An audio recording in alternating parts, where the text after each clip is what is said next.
keep it going for your next comic, Maggie Crone.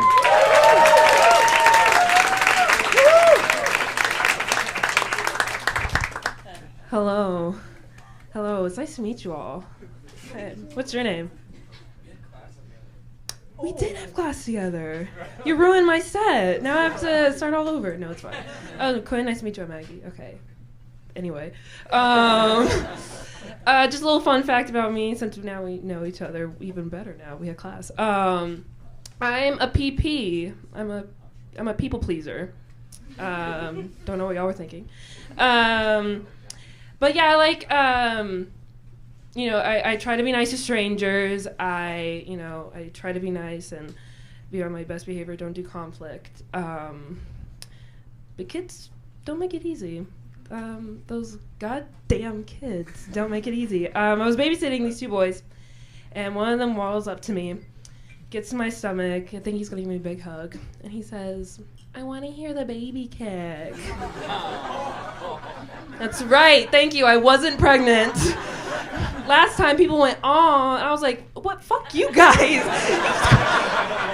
This kid just called me fat.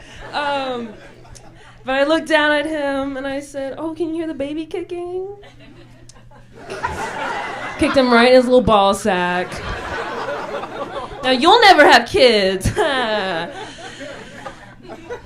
No, instead I felt humiliated and hurt by a toddler. So now when I see kids walking on the street across the other sidewalk, just in case, because I don't want to get hurt like that again. That really fucked me up. Uber drivers don't make being nice either, especially when they talk to you.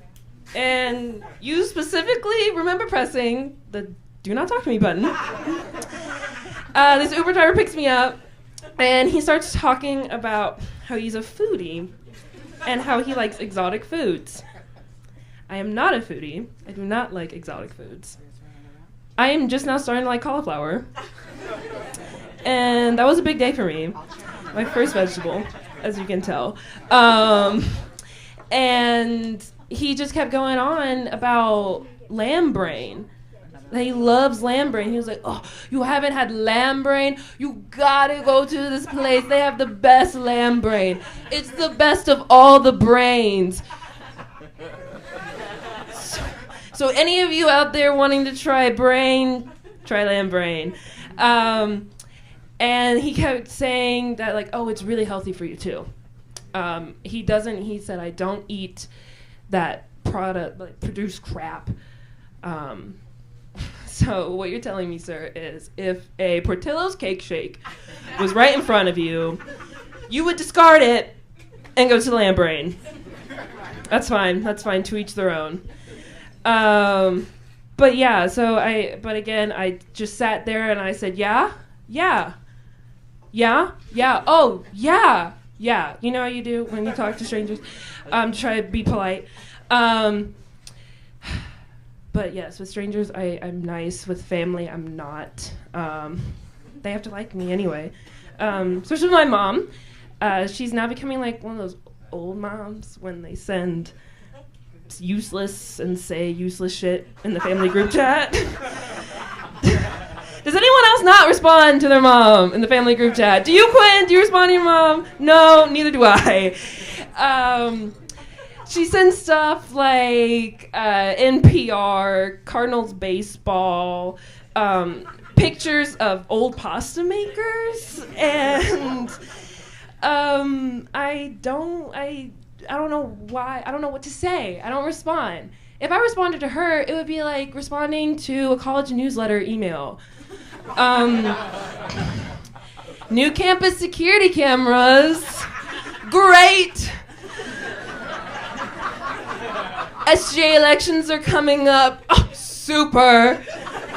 Stabbing at Loop campus. Sad face. Like, that's not gonna help the guy who was stabbed. But responding makes her happy. I still don't do it, but it makes her happy. So again, I have two older brothers, and with them, it's been a weird relationship growing up. I'm the youngest, So when we were growing up, I tried to be like cool, like I'm like, y'all, where y'all want to play? And they suggested hide and chuck. I'm like, what's that? I hide, and when they find me, they throw Wii remotes at me. Surprisingly, I was never it. But I felt included. I was like, great, whatever. But now that we're older, I'm like, y'all suck just like me. They were here in Chicago a couple weekends ago visiting me.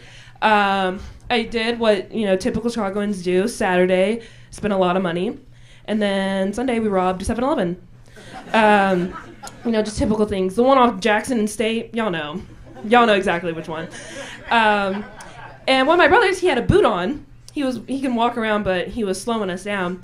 And at one point, he says, well, are we almost there yet? We're like, how much longer? I'm like, yeah, we're almost there. We weren't. We had another 10 minutes. And he was like, you know what, screw it. I'm going to call an Uber. And so I showed him how much an Uber cost. He looked at it, and then he instead bought a wheelchair because it was cheaper. Thank you. I'm Maggie Crone. Thank you so much.